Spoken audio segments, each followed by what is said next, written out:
जनता politics में एक बार फिर आप सबका स्वागत है।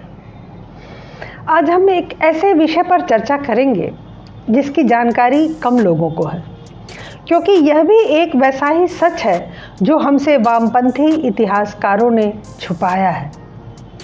क्या वीर सावरकर और सरदार भगत सिंह के बीच में कोई संबंध था, और यदि था तो कैसा था? इस विषय पर लोगों में क्या भ्रम फैलाया गया, आज उसका ही हम खुलासा करेंगे। कैसे भगत सिंह को वामपंथी और सावरकर को दक्षिणपंथी बनाकर उनके बीच नफरत फैलाई गई और सच को दरकिनार कर दिया गया। शायद आपको याद होगा, कुछ साल पहले डीयू के छात्र संघ के कुछ नेताओं ने डीयू में एक मूर्ति स्थापित की। ऐसा कहा जाता है कि रातों रात वो मूर्ति स्थापित कर दी गई थी चुपके से, और वो मूर्ति थी वीर सावरकर, सुभाष चंद्र बोस और भगत सिंह की। उस पर जमकर बवाल हुआ और उसे हटाने की मांग हुई। इसी बीच में किसी एक अन्य गुट ने रात में सावरकर के चेहरे पर जूतों की एक माला डाल दी। तो यहाँ उनका जो सबसे बड़ा विरोध था वो यह था कि सुभाष चंद्र बोस और भगत सिंह के साथ सावरकर क्यों? क्योंकि सावरकर से सभी को चिढ़ थी। जो भी आज वामपंथी हैं या सेकुलर हैं वो सावरकर से चिढ़ते ही हैं। तो आखिर सुभाष चंद्र बोस और भगत सिंह के साथ सावरकर का क्या संबंध था? क्यों इन तीनों की मूर्तियां एक साथ लगाई गईं? सावरकर का सुभाष चंद्र बोस से क्या संबंध था? ये तो कुछ एक लोग ज़रूर जानते होंगे कि कैसे आज़ाद हिंद सेना के निर्माण में, उसकी स्थापना में सावरकर का क्या योगदान था, और कैसे सुभाष चंद्र बोस के देश छोड़कर बाहर जाने पर सावरकर ने उनकी मदद की थी। परंतु भगत सिंह और सावरकर के बीच जो विवाद है उसे पहले समझने का प्रयास करते हैं। दरअसल जब भी भारत के तथाकथित बुद्धिजीवी वर्ग सावरकर और भगत सिंह को एक दूसरे के सामने खड़ा करने का प्रयास करते हैं तो ऐसा करते समय उनकी नीयत साफ नहीं होती, उनके मन में बहुत मैल रहता है। दरअसल वे स्वातंत्र्य वीर विनायक दामोदर सावरकर को हमेशा कमतर दिखाने और उनका अपमान करने की चेष्टा कर रहे होते हैं। लेकिन सूरज से भला कोई आँख मिला सकता है? दो महापुरुषों, क्रांतिकारियों की तुलना करके ऐसे लोग अपने ओछेपन को ही उजागर कर रहे होते हैं।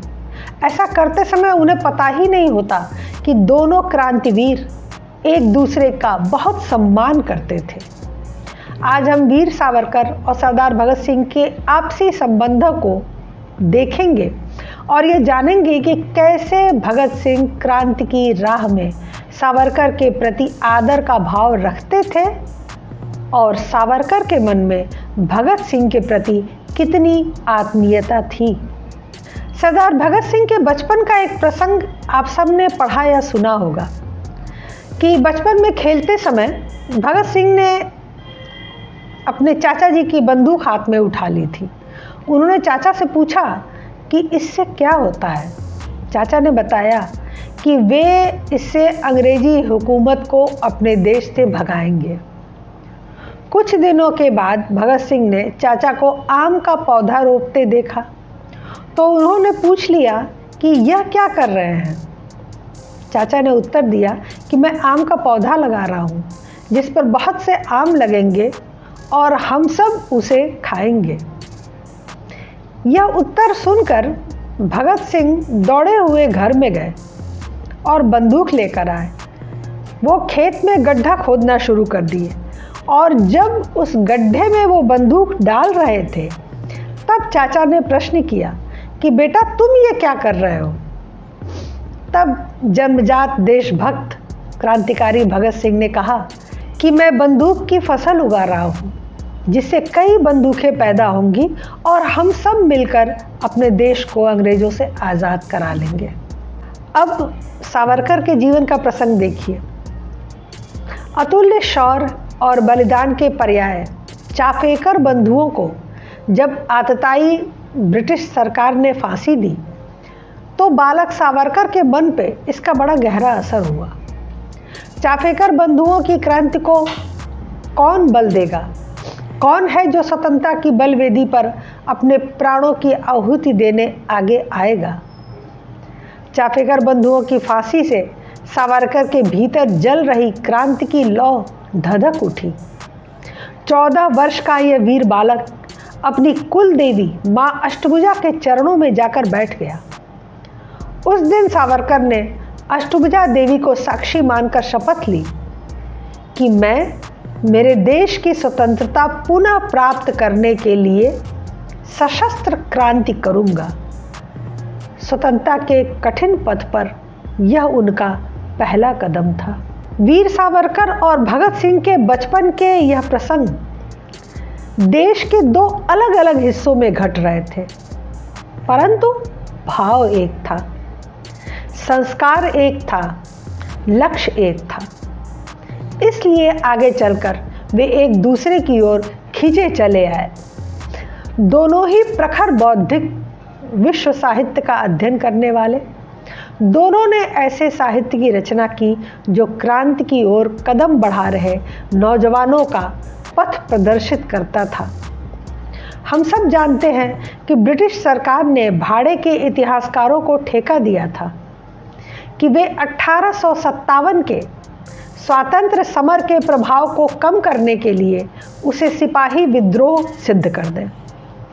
सरकार नहीं चाहती थी कि क्रांति की यह आग तेजी से भारत में फैले, उसके विरुद्ध एक बार फिर संगठित प्रयास हो। अंग्रेजों के इशारे पर जब भारत के पहले संगठित स्वतंत्रता संग्राम को सिपाही विद्रोह बताया जा रहा था, तब प्रखर मेधा के धनी सावरकर ने तर्कों और तथ्यों के आधार पर 1857 का स्वातंत्र्य समर जैसा प्रेरणादायी ग्रंथ तैयार किया। यह ग्रंथ क्रांतिकारियों के लिए गीता बन गया था।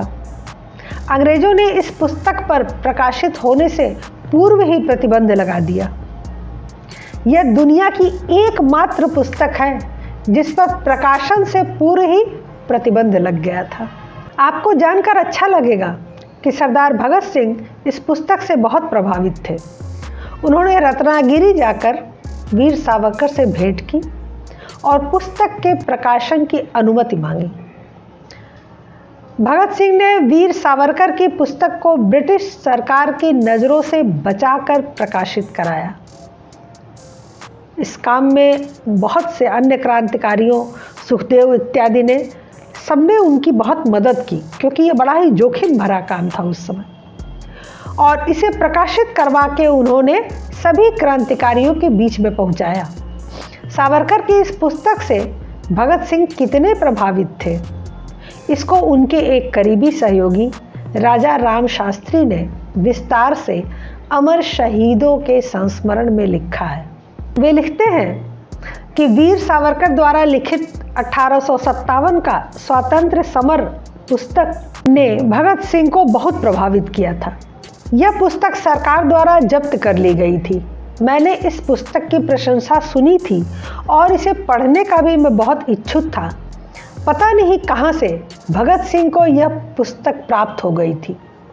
वह एक दिन इसे लेकर मेरे पास आए। जिससे ली है उसे देनी होगी, इसलिए वे मेरे बहुत कहने पर भी उसे देने को तैयार नहीं हो रहे थे। जब मैंने जल्द से जल्द पढ़कर पुस्तक लौटा देने का वायदा किया, तब उन्होंने वह पुस्तक मुझे बस 36 घंटे के लिए दी।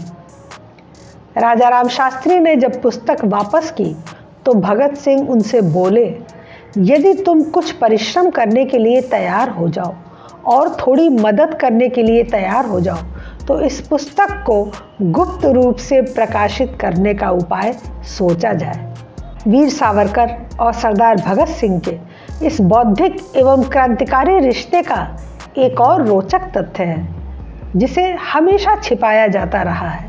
बुद्धिजीवियों का यह खेमा बार बार यह तो बताता है कि भगत सिंह कम्युनिस्ट लेनिन की जीवनी पढ़ रहे थे, लेकिन यह नहीं बताते कि सरदार भगत सिंह जेल में बंद थे तब वीर सावरकर की पुस्तकें 1857 का स्वातंत्र्य समर और हिंदू पद पादशाही भी पढ़ रहे थे। लाला लाजपत राय और रविन्द्रनाथ ठाकुर सहित अन्य लेखकों की पुस्तकें भी पढ़ रहे थे। भगत सिंह वीर सावरकर की पुस्तक को न केवल पढ़ रहे थे बल्कि उन्होंने हिंदू पद पादशाही से प्रेरणादायी नोट्स भी लिए थे। उन्होंने वीर सावरकर की पुस्तक से क्या नोट लिए उसे आप भगत सिंह की जेल डायरी में पढ़ सकते हैं। अब यह पुस्तक हिंदी में उपलब्ध है। आप अगर ऑनलाइन सर्च करें तो यह पुस्तक आपको ज़रूर मिल जाएगी। भारत के पहले संगठित स्वतंत्रता संग्राम 1857 की क्रांति पर लिखी गई पुस्तक को सिर्फ भगत सिंह ने ही नहीं बल्कि नेताजी सुभाष चंद्र बोस और रास बिहारी बोस ने भी आज़ाद हिंद फौज के सैनिकों को प्रेरित करने के लिए प्रकाशित कराया था। यानी कि वीर सावरकर की पुस्तक को सुभाष चंद्र बोस, रास बिहारी बोस और भगत सिंह तीनों लोगों ने अपने अपने अलग अलग माध्यमों से प्रकाशित करवाया था। सबका इतना अटूट विश्वास था वीर सावरकर में। बहरहाल कई बार प्रश्न आता है कि विनायक दामोदर सावरकर को वीर की संज्ञा किसने दी। उन बुद्धिजीवियों की खोज कहती है कि सावरकर के लिए वीर विशेषण का उपयोग किसी ने नहीं किया। तब उन्हें एक बार फिर भगत सिंह का लिखा पढ़ना चाहिए। कलकत्ता से प्रकाशित साप्ताहिक मतवाला के 15 और 22 नवंबर 1924 के अंकों में भगत सिंह के लेख प्रकाशित हैं। विश्व प्रेम शीर्षक से प्रकाशित लेख में भगत सिंह कहते हैं कि विश्व प्रेमी वह वीर है जिसे भीषण विप्लववादी, कट्टर अराजकतावादी कहने में हम लोग तनिक भी लज्जा नहीं समझते। वही वीर सावरकर विश्व प्रेम की तरंग में आकर घास पर चलते चलते रुक जाते कि कोमल घास पैरों तले मसली जाएगी।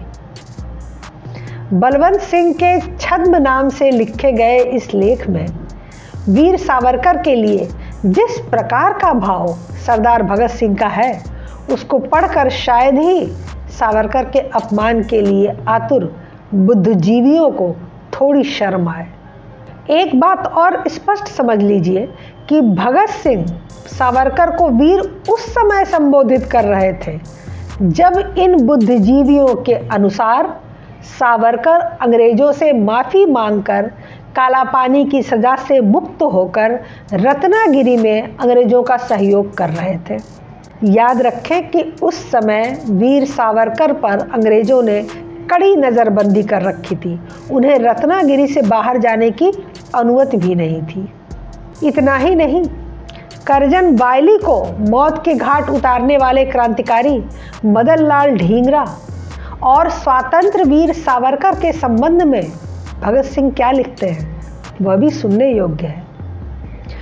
स्वदेशी आंदोलन का असर इंग्लैंड तक भी पहुंचा और जाते ही वीर सावरकर ने इंडिया हाउस नामक सभा खोल दी। मदन लाल भी उसके सदस्य बने। एक दिन रात को श्री सावरकर और मदन लाल ढींगरा बहुत देर तक मशवरा करते रहे। अपनी जान तक दे देने की हिम्मत दिखाने की परीक्षा में मदन लाल को जमीन पर हाथ रखने के लिए कहकर सावरकर ने उनके हाथ पर एक सुआ, बड़ी सुई, मोटी सुई गाड़ दी, लेकिन पंजाबी वीर ने आह तक नहीं भरी। सुआ निकाल लिया गया। दोनों की आंखों में आंसू भर आए। दोनों एक दूसरे के गले लग गए। आह, वह समय कैसा सुंदर था। वह अश्रु कितने अमूल्य और अलभ्य थे। वह मिलाप कितना सुंदर, कितना महिमामय था। हम दुनियादार क्या जाने, मौत के विचार तक से डरने वाले हम कायर लोग क्या जाने कि देश की खातिर कौम के लिए प्राण दे देने वाले वे लोग कितने ऊंचे, कितने पवित्र और कितने पूजनीय होते हैं। यह तो सरदार भगत सिंह लिख रहे थे। स्वातंत्र्य वीर सावरकर के लिए। सावरकर क्या कर रहे थे? अक्सर यह भी प्रोपेगेंडा किया जाता है कि भगत सिंह के लिए सावरकर ने एक शब्द भी नहीं लिखा था या कभी बोला नहीं था, परंतु यह सच नहीं है। पाखंडी विद्वानों की तरह ऐसा प्रश्न अंग्रेजों के मन में कतई नहीं था। अंग्रेजों को तो पूरा विश्वास था कि क्रांतिकारी अवश्य ही भगत सिंह की फांसी पर प्रतिक्रिया देंगे। उस समय अंग्रेज सरकार ने पुलिस को यह जानने के लिए रत्नागिरी भेजा कि सावरकर कुछ करने का प्रयास तो नहीं कर रहे हैं। रत्नागिरी में वीर सावरकर के घर पर हमेशा भगवा झंडा फहराया जाता था, लेकिन भगत सिंह, राजगुरु और सुखदेव के बलिदान के अगले दिन उनके घर पर काला झंडा लहर रहा था। जब पुलिस वाले सावरकर के घर की तलाशी ले रहे थे, तब वीर सावरकर ने वही नोटबुक, अपनी राइटिंग पैड उन्हें पकड़ा दिया, जिस पर उन्होंने भगत सिंह की फांसी के बाद एक लेख और यशस्वी क्रांतिकारी की शान में एक कविता लिख रखी थी। लेकिन पुलिस वाले यह नहीं देख पाए और खाली हाथ लौट गए।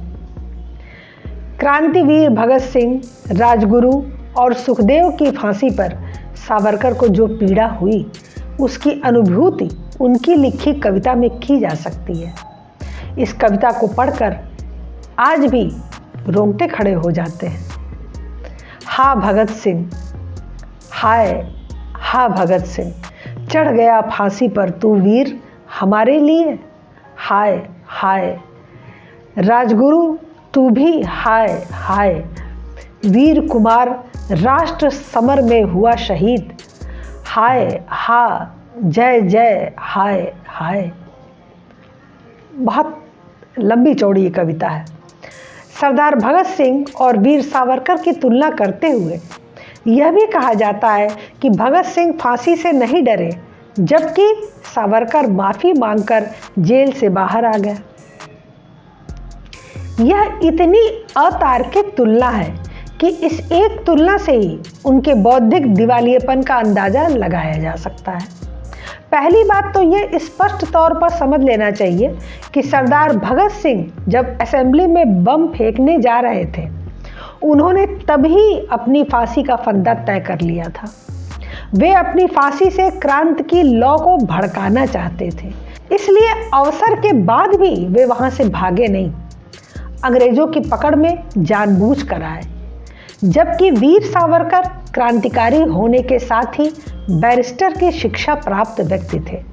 उन्होंने अपना समूचा जीवन 8x8 की अंधेरी कोठरी में व्यर्थ ही बिताने की जगह काला पानी से बाहर आने के लिए कानूनी विकल्प का उपयोग करना अधिक उपयोगी समझा। बाहर आने के बाद वो देश हित में कुछ कर सकते थे, उस कालकोठरी में नहीं। वीर सावरकर को यह सुझाव स्वयं महात्मा गांधी ने भी दिया था, ऐसा लोगों का कहना है। तो इन कारणों से ये स्पष्ट होता है कि भगत सिंह ने फांसी का फंदा क्यों चुना और वीर सावरकर ने 2 आजन्म कारावास की सज़ा काला पानी में बिताना क्यों उचित नहीं समझा। महापुरुषों को एक दूसरे के सम्मुख खड़ा करने का प्रयास करने वाले कुटिल लोगों को यह ध्यान रखना चाहिए कि भारत के लोग अब पहले से कहीं अधिक जागरूक हो चुके हैं। वे अपने महापुरुषों को इस तरह के संकीर्ण दृष्टिकोण से नहीं देखते हैं। उनके लिए स्वतंत्र वीर सावरकर और सरदार भगत सिंह दोनों ही भारत माता के सच्चे सपूत हैं, जिन्होंने अपना जीवन भारत की स्वतंत्रता एवं उसको सामर्थ्यशाली बनाने के लिए समर्पित कर दिया था। तो उम्मीद करते हैं कि अब आप सबके दिलो दिमाग से सावरकर और भगत सिंह के बीच जो विरोधाभास या जो दुश्मनी अब तक दिखाई जा रही थी, वो दूर हो गई होगी। ये सब हमारे सर्वप्रिय नेता हैं और भारत माता के सच्चे सपूत हैं। आज के लिए बस इतना ही। हमारे चैनल को सब्सक्राइब करें, लाइक करें और सभी प्लेटफॉर्म पर शेयर करें। अपने विचार हमें कमेंट बॉक्स में ज़रूर बताएं। धन्यवाद। नमस्कार।